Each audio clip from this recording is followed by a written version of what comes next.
بسم اللہ الرحمن الرحیم۔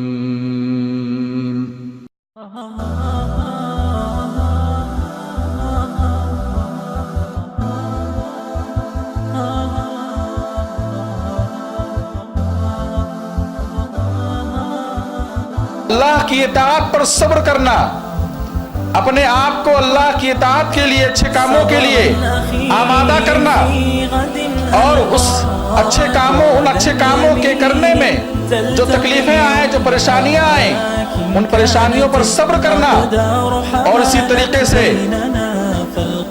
شہوات، غلط خواہشات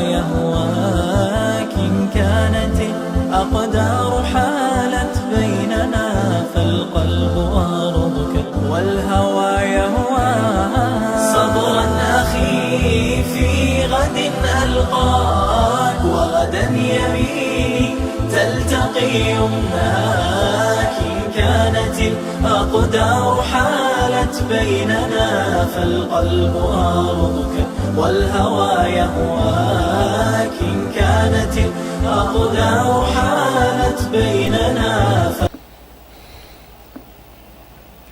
إن الحمد لله نحمده ونستعينه ونستغفره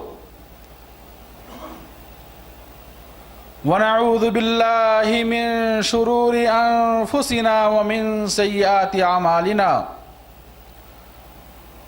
من يهده الله فلا مضل له ومن يضلله فلا هادي له وأشهد أن لا إله إلا الله وحده لا شريك له وأشهد أن محمدا عبده ورسوله أما بعد فإن خير الحديث كتاب الله وخير الهدي هدي محمد صلى الله عليه وسلم وشر الأمور محدثاتها وكل محدثة بدعة وكل بدعة ضلالة وكل ضلالة في النار يا أيها الذين آمنوا اتقوا الله حق تقاته ولا تموتن إلا وأنتم مسلمون يا أيها الناس اتقوا ربكم الذي خلقكم من نفس واحدة وخلق منها زوجها وبث منهما رجالا كثيرا ونساء واتقوا الله الذي تساءلون به والأرحام إن الله كان عليكم رقيبا يا أيها الذين آمنوا اتقوا الله وقولوا قولا سديدا يصلح لكم أعمالكم ويغفر لكم ذنوبكم ومن يطع الله ورسوله فقد فاز فوزا عظيما وقال سبحانه وتعالى يا أيها الذين آمنوا اصبروا وصابروا ورابطوا واتقوا الله لعلكم تفلحون وقال النبي صلى الله عليه وسلم وما أعطي أحد عطاء خيرا وأوسع من الصبر متفق عليه رب اشرح لي صدري ويسر لي أمري واحلل عقدة من لساني يفقهوا قولي۔ برادران اسلام، حاضرین جمعہ، دینی و ملی بھائیوں،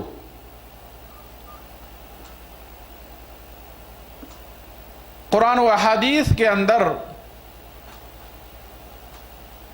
جگہ جگہ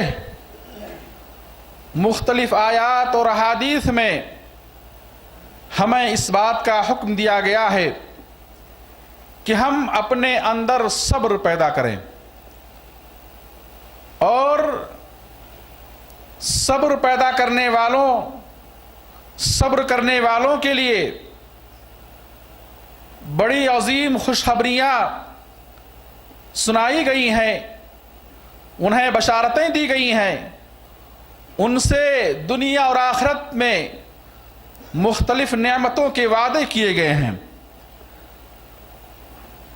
آج اس خطبہ جمعہ میں انشاءاللہ العزیز صبر سے متعلق کچھ باتیں آپ کے سامنے رکھوں گا کہ صبر کہاں کرنا ہے کیسے کرنا ہے اور صبر کی اہمیت کیا ہے، اس کی فضیلت کیا ہے، اور اپنے اندر ہم صبر کیسے پیدا کریں، یہ انشاءاللہ آج کے اس خطبہ جمعہ میں بیان کرنے کی کوشش کروں گا۔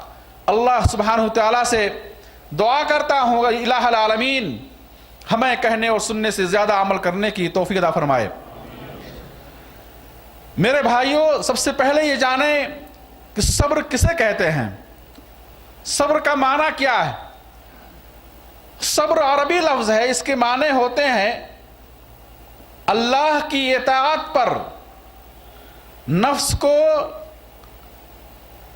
رکھنا، اللہ کی اطاعت پر صبر کرنا، اپنے آپ کو اللہ کی اطاعت کے لیے، اچھے کاموں کے لیے آمادہ کرنا، اور اس ان اچھے کاموں کے کرنے میں جو تکلیفیں آئیں، جو پریشانیاں آئیں، ان پریشانیوں پر صبر کرنا، اور اسی طریقے سے شہوات، غلط خواہشات اور گناہ کے کاموں میں جو لطف اور مزہ ہے، جو وقتی طور سے لطف اور مزہ ہے، اس لطف اور مزہ کے ترک کرنے اور ان گناہ کے کاموں سے دور رہنے پر صبر کرنا، اپنے نفس پر کنٹرول رکھنا، اور ان وقتی لطف اور مزہ اور اس وقتی دنیا سے اپنے آپ کو بچانے کے لیے میرے بھائیو نفس پر کنٹرول رکھنا۔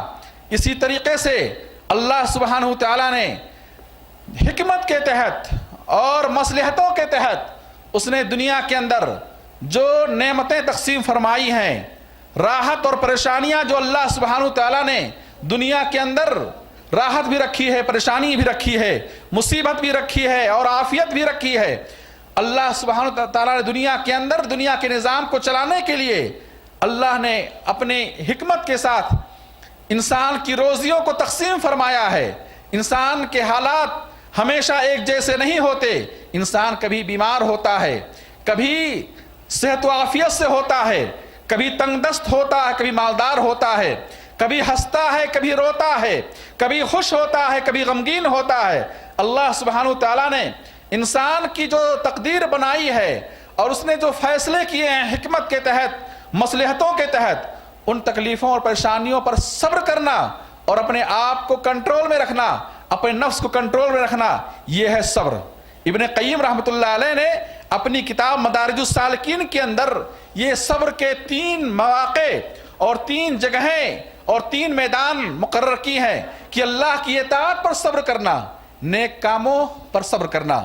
اور یاد رکھیں میرے بھائیوں، اگر ہم قرآن کریم کا مطالعہ کریں تو اللہ سبحانہ تعالیٰ نے مختلف آیتوں میں صبر اور اعمال صالحہ کو ایک ساتھ بیان فرمایا ہے۔ اس سے معلوم یہ ہوتا ہے کہ اعمال صالحہ کرنے کے لیے، اللہ کی اطاعت کے لیے، اللہ کی عبادت کے لیے صبر کا ہونا ضروری ہے۔ ہم بغیر صبر کیے دین کے کوئی بھی کام نہیں کر سکتے ہیں۔ قرآن کریم میں اللہ سبحانہ تعالیٰ نے بیان فرمایا یا ایھا الذین آمنوا استعینوا بالصبر والصلاۃ ان اللہ مع الصابرین، اے وہ لوگوں جو ایمان لائے ہو، استعینوا بالصبر والصلاۃ، صبر اور صلاح کے ذریعے اللہ کی مدد طلب کرو، اللہ کی مدد طلب کرو۔ اور ابن کثیر رحمۃ اللہ علیہ اس آیت کی تفسیر میں لکھتے ہیں کہ سب سے عظیم وسیلہ اور ذریعہ اللہ کی مدد پانے کا وہ کیا ہے؟ وہ صبر اور نماز ہے، صبر اور نماز۔ استعینوا بالصبر والصلاۃ۔ آپ غور کریں اس آیت کے اندر کہ اللہ سبحانہ تعالیٰ نے نماز سے پہلے صبر کو بیان کیا، نماز سے پہلے صبر کو بیان کیا، استعینوا بالصبر والصلاۃ۔ معلوم کیا ہوا؟ ہر عمل سے پہلے صبر ضروری ہے۔ ظاہر ہے اگر آپ راحت میں ہیں، آرام میں ہیں، نعمتوں میں ہیں، دنیاوی لذتوں میں ہیں، ان سب کو ترک کر کے ہی آپ نماز کے لیے، اللہ کی اطاعت کے لیے، عبادت کے لیے جا سکتے ہیں۔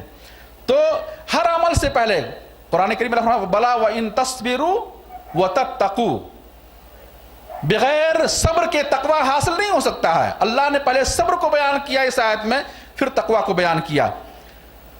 اور ابتدائی وحی میں جب سورہ مدثر کی چند آیتیں نازل ہوئیں، اللہ سبحانہ تعالیٰ نے جہاں نبی کریم صلی اللہ علیہ وسلم کو اس سورہ کی ابتدائی آیتوں میں کچھ اہم نصیحتیں فرمائیں، وہیں پر یہ بیان فرمایا وَلِرَبِّكَ فَاصْبِرْ وَلِرَبِّكَ فَاصْبِرْ، اپنے رب کو راضی کرنے کے لیے، رب کی رضا کو حاصل کرنے کے لیے، رب کی خاطر صبر کرو۔ معلوم یہ ہوا کہ وہ تمام کام جن سے اللہ راضی و خوش ہوتا ہے، اللہ کی اطاعت، اللہ کی عبادت کے لیے صبر کا ہونا ضروری ہے۔ تو صبر کا پہلا میدان یہ ہے کہ اللہ کی اطاعت کے کاموں میں صبر کرنا، دین کے کاموں میں صبر کرنا۔ وَتَوَاصَوْا بِالْحَقِّ وَتَوَاصَوْا بِالصَّبْرِ، اور دین اسی کا نام ہے، دین سیکھنا، اس پر عمل کرنا اور اسے پھیلانا، عام کرنا، اور تینوں میں صبر کا ہونا ضروری ہے۔ جس شخص کے اندر صبر نہیں ہے وہ دین سیکھ نہیں سکتا، جس کے اندر صبر نہیں ہے وہ قرآن حفظ نہیں کر سکتا، وہ احادیث نبویہ حفظ نہیں کر سکتا، وہ دین کے مسائل سیکھ نہیں سکتا ہے۔ علم کے لیے، طلب علم کے لیے صبر کا ہونا ضروری ہے۔ پھر اس سیکھے ہوئے علم پر عمل کرنا ہے، عمل کے لیے بھی کیا صبر کا ہونا ضروری ہے۔ اور پھر اس سیکھے ہوئے علم کو لوگوں میں عام کرنا ہے، پھیلانا ہے، لوگوں کو اس کی طرف بلانا ہے، لوگوں کو تعلیم دینا ہے، اور تعلیم اور دعوت کے لیے بھی کیا صبر کا ہونا ضروری ہے۔ تو دین ہمارا علم سیکھنا، اس پر عمل کرنا، اسے پھیلانا، عام کرنا، اور ان تینوں کاموں کے لیے کیا ہے؟ صبر کی ضرورت ہے۔ اور اسی لیے اللہ سبحانہ وتعالیٰ نے قرآن کریم میں ابتدائے نبوت میں، ابتدائے وحی میں اللہ کے نبی کو اس بات کا حکم دیا، وَلِرَبِّكَ فَاصْبِرْ، اپنے رب کے لیے صبر کرو۔ تم پر شریعت نازل کی جائے گی، تم پر قرآن اتارا جا رہا ہے، تمہیں اللہ سبحانہ وتعالیٰ نے رسول بنایا ہے، تمہیں داعی بنایا ہے، دین کے کاموں کے لیے تمہیں صبر کی ضرورت ہے۔ وَلِرَبِّكَ فَاصْبِرْ، دوسری آیت میں اللہ فرماتے ہیں فَاصْبِرْ صَبْرًا جَمِيلًا، اے محمد صلی اللہ علیہ وسلم تمہیں چاہیے کہ تم بہترین صبر کرو، بہترین صبر کرو۔ بہترین صبر کیا ہے؟ بہترین صبر یہ ہے کہ بغیر کسی جزا و فضا، چیخے چلائے اور بغیر کسی اعتراض اور شکایت کے اللہ کے حکم پر، اس کے فیصلے پر راضی و خوش رہنا، یہ بہترین صبر ہے۔ یعقوب علیہ السلام نے اپنے بیٹوں سے کہا فَصَبْرٌ جَمِيلٌ وَاللَّهُ الْمُسْتَعَانُ عَلَىٰ مَا تَصِفُونَ، فَصَبْرٌ جَمِيلٌ، بہترین صبر۔ بہترین صبر کیا ہوتا ہے؟ بہترین صبر یہ ہوتا ہے کہ انسان بغیر کسی اعتراض اور شکایت کے اپنے معاملے کو اللہ کے سپرد کرے، اللہ کے حوالے کرے، اور اللہ کے بارے میں اچھا گمان رکھے، اور اللہ کے فیصلے پر راضی اور خوش ہو۔ تو صبر کا پہلا میدان یہ ہے کہ اللہ کی اطاعت اور اچھے کاموں میں صبر کرنا۔ اور صبر کا دوسرا میدان یہ ہے کہ حرام کاموں کے ترک کرنے میں صبر کرنا۔ ظاہر ہے کہ حرام کام دنیاوی لذتیں ہیں، وقتی لذتیں ہیں، سود ہے، پیسہ آ رہا ہے، لیکن اس پیسہ کو حاصل نہ کرے، اس کو ترک کرے، اسے چھوڑ دے، اس پر کیا ہے؟ صبر کرے، نفس پر کنٹرول رکھے کہ نہیں میں یہ چیز حرام ہے، اس کو میں نہیں لوں گا۔ امانتیں آئی ہیں اس کے پاس، چاہے تو وہ ہڑپ کر سکتا ہے، خیانت کر سکتا ہے، لیکن خیانت کو ترک کرنے پر صبر کرے کہ نہیں یہ امانت ہے، اللہ ناراض ہوگا، اللہ کی یہاں پکڑ ہوگی، یہ دنیا فانی ہے، یہ دنیا فانی ہے، سب کچھ چھوڑ کر جانا ہے، سب کچھ چھوڑ کر جانا ہے۔ اس دنیاوی لذت اور دنیاوی نعمت کو ترک کرنے پر صبر کرے۔ اور ایسے ہی میرے بھائی دیگر جو حرام کام ہیں، ہر کام میں اللہ سبحانہ وتعالیٰ نے دنیا یہ لذتوں سے گھری ہوئی ہے۔ حدیث ہے، آپ فرماتے ہیں حفت الجنت بالمکارہ وحفت النار بالشہوات، جنت گھیر دی گئی ہے پریشانیوں سے، جنت کے کام کرنے ہیں، پریشانی اٹھانی پڑے گی، مصیبتیں اٹھانی پڑیں گی، تکلیفیں اٹھانی پڑیں گی، جنت گھیر دی گئی ہے تکالیف سے۔ وحفت النار بالشہوات، اور جہنم گھیر دی گئی ہے شہوات اور خواہشات سے، شہوات اور خواہشات سے، جس میں وقتی طور سے لطف اور مزہ ہوتا ہے، لیکن یاد رکھو یہ وقتی لطف اور مزہ ہمیشہ کے لطف اور مزہ سے کیا محروم کر دے گا۔ تو اس وقتی لطف اور مزے کو ترک کرنے، چھوڑنے پر صبر کرنا، یہ صبر کا دوسرا میدان ہے۔ اور صبر کا تیسرا میدان یہ ہے کہ اللہ سبحانہ وتعالیٰ نے اپنی حکمت سے جو ہمارے لیے جو تقدیر بنائی ہے، جو ہمارے بارے میں فیصلہ کیا ہے، چاہے وہ فیصلہ بیماری کا ہو، تنگ دستی کا ہو، تھکاوٹ کا ہو، رنج و غم کا ہو، کسی بھی تکلیف اور پریشانی کا ہو، اللہ کے فیصلے پر راضی اور خوش رہنا۔ میرے بھائی، دنیا کے اندر مصیبتیں آتی ہیں، دنیا کے اندر آزمائشیں آتی ہیں۔ اگر آزمائشوں کے مقابلے میں اگر ہم بندوں کو دیکھیں تو ہمیں 4 قسم کے بندے ملتے ہیں۔ ابن قیم رحمۃ اللہ علیہ نے حالات اور انسانی فطرت اور انسانوں کی کیفیت کو بیان کیا بڑی مختصر انداز میں، کہ مصیبتوں کے سامنے چار طرح کے بندے ہوتے ہیں. مصیبتوں اور پریشانیوں کے مقابلے میں چار طرح کے بندے ہوتے ہیں. کچھ بندے ایسے ہوتے ہیں جب مصیبت و پریشانی آتی ہے تو چیخنا چلانا شروع کرتے ہیں, جزا فضا کرنا شروع کرتے ہیں, اللہ کے بارے میں بدگمانی کا شکار ہو جاتے ہیں, اللہ کی ذات پر اعتراض, اللہ کے فیصلے پر اعتراض, اللہ کی بنائی ہوئی تقدیر پر اعتراض اور اللہ کے بارے میں بدگمانی اپنے اندر پیدا کرتے ہیں. یہ وہ لوگ ہیں جو جزا اور فضا کرنے والے ہیں, اور ایسے لوگ اللہ کے ہاں کیا ہیں؟ مجرم ہیں. ایسے لوگ اللہ کے ہاں مجرم ہیں. جو اللہ کے فیصلے پر اعتراض کرے, جو اللہ کے بارے میں بدگمانی کا شکار ہو, یہ اللہ کے ہاں کیا ہے؟ مجرم ہیں, گنہگار ہوں گے. اور اسلام نے جزا و فضا کو حرام قرار دیا ہے, جزا و فضا کو حرام قرار دیا. کچھ بندے مصیبتوں کے مقابلے میں ایسے ہوتے ہیں جو جزا و فضا تو نہیں کرتے ہیں لیکن کیا ہے؟ صبر کر جاتے ہیں, مطمئن نہیں رہتے ہیں, خوش نہیں رہتے ہیں. مصیبت آئی, تکلیف آئی اور وہ بس صبر کر لیا, اعتراض تو نہیں کیا لیکن خوش بھی نہیں ہے, اور شکر کا دامن, شکر بھی نہیں ہے, صبر بھی نہیں ہے, خوش بھی نہیں ہے, بس یوں خاموش ہے, صبر کر لیے. یہ پہلے سے کچھ اچھے ہیں, یہ پہلے قسم سے کچھ کیا اچھے ہیں. کچھ بندے ایسے ہوتے ہیں جو اللہ سبحانہ تعالیٰ کے فیصلے پر راضی اور خوش ہو جاتے ہیں. راضی, اللہ نے فیصلہ کیا, اللہ ہمارے بارے میں غلط فیصلہ نہیں کرے گا, غلط فیصلہ نہیں کرے گا, راضی اور خوش ہو جاتے ہیں. اور کچھ بندے ایسے ہیں جو راضی اور خوش ہونے, صبر اور رضامندی کے ساتھ ساتھ وہ کیا اللہ کا شکر ادا کرتے ہیں. ہر مصیبت اور پریشانی میں وہ اللہ کا شکر ادا کرتے ہیں اور ان کا یقین ہوتا ہے ان مع العسر یسرا, یقیناً پریشانی کے ساتھ آسانی ہے, مصیبت کے ساتھ راحت ہے, مصیبت کے ساتھ نعمت ہے, اس کے بعد کوئی نعمت آنے والی ہے, راحت آنے والی ہے. یا تو یہ مصیبت, یہ بیماری, یہ تکلیف, یہ پریشانی, یہ حزن اور غم ہمارے گناہوں کے لیے کفارہ ہوگا, یا درجات کی بلندی کا باعث ہوں گے, یا کہ اللہ سبحانہ تعالیٰ اللہ کیا ہے گناہوں کو معاف کرے گا, یا ایک کی درجات کو بلند کرے گا, یا ایک کی اس پر صبر کرنے کے نتیجے میں ہمیں اجر و ثواب عطا فرمائے گا. تو یہ چار قسم کے بندے ہیں. بعض لوگ جزا فضا چیختے چلاتے ہیں, بعض لوگ جزا فضا تو نہیں کرتے ہیں, بس خاموش ہو گئے, صبر کر لیا نہ چاہتے ہوئے بھی. اور کچھ لوگ ایسے ہیں جو راضی اور خوش ہوتے ہیں اللہ کے فیصلے پر, اللہ کے بارے میں کسی بھی بددلی یا بدگمانی کا شکار نہیں ہوتے ہیں بلکہ اللہ کے فیصلے پر راضی اور خوش ہوتے ہیں, اور مصیبتوں کو مسکرا کر, مصیبتوں کا استقبال مسکرا کر کرتے ہیں, خوش ہو کر کرتے ہیں. اور چوتھے قسم کے وہ لوگ ہیں جو صبر کے ساتھ ساتھ رضامندی کے ساتھ ساتھ کیا ہے وہ اس حالت میں بھی اللہ کا شکر ادا کرتے ہیں, اللہ کا شکر ادا کرتے ہیں. میرے بھائی, یہ چار قسم کے بندے ہیں مصیبتوں کے مقابلے میں. آئے دیکھیں کہ اللہ سبحانہ تعالیٰ نے صبر کرنے والوں کے لیے کیا وعدے کیے ہیں.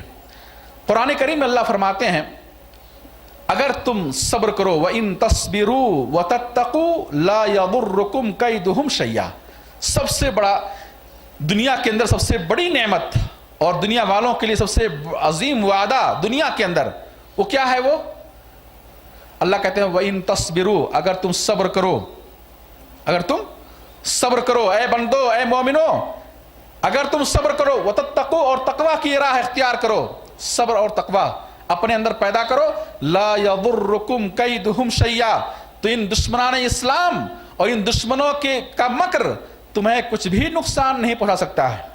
یہ دشمن, یہ کفار, یہ مشرکین, یہ اللہ کے باغی, یہ دین کے باغی, یہ اللہ کے دشمن تمہارا کچھ بھی بگاڑ نہیں سکتے ہیں. اللہ ان کی مدد نہیں کرے گا, اللہ ان کو غلبہ نہیں عطا فرمائے گا, بس شرط یہ ہے کہ تم صبر کرو اور تقوی کی راہ اختیار کرو, صحیح طور مومن بنو, اللہ کی اطاعت میں صبر کرو, معصیت اور گناہوں کے ترک کرنے پر صبر کرو, اور دنیاوی مصیبتوں اور تکلیفوں پر صبر کرو. تو اللہ کا وعدہ ہے لا یضرکم کیدہم شیئا, دشمنان اسلام کا مکر, ان کی چال تمہارا کچھ بھی بگاڑ نہیں سکتی ہے, اللہ کا وعدہ ہے. تو یہ صبر کا ایک فائدہ تو یہ ہے کہ دنیا کے اندر ہم دشمنان اسلام, کفار و مشرکین کے شر اور پریشانیوں سے, ان کے تکلیفوں سے کیا ہے محفوظ رہیں گے, اللہ محفوظ رکھے گا. ایسے ہی میرے بھائیو صبر کا ایک دوسرا فائدہ یہ ہے کہ اللہ سبحانہ تعالیٰ نے صبر کرنے والوں کے لیے جنت تیار کر رکھی ہے, اور